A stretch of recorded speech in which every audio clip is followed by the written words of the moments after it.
In 2017, there was a hazing scandal that rocked Hamilton High School in Chandler, and now 3 years later, there's one student left standing, facing charges to be tried as an adult. Administration officials in the case were not charged. ABC 15's Chloe Marr joins us now with what's next for Nathaniel Thomas.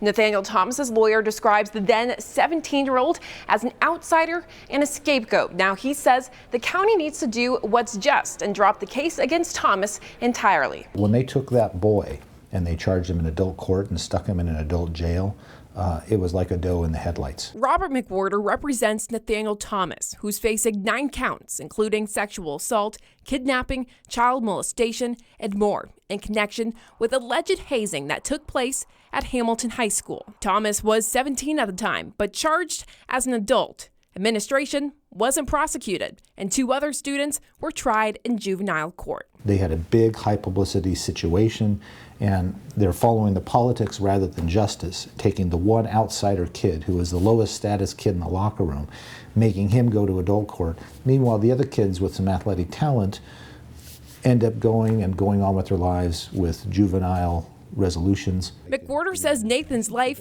is in limbo, while others moved on, some playing college football. But the county says Nathaniel is responsible, citing text messages, according to a Chandler police report from Nathaniel that read, "I didn't try to rape you, I did rape you. And if I get expelled from Hamilton, you're going to regret it." Still, McWhorter and Thomas maintain his innocence. Those are high school kids with texting bravado. But if Thomas isn't responsible, then who is? McWhorter points fingers at administration. There are specific state statutes that said if you don't report child abuse, like what occurred or these victims are alleged in the locker room, that you are guilty of a crime, and they have not been held accountable at all. Hamilton's former head football coach, athletic director, and principal were all named in a civil suit that was later settled.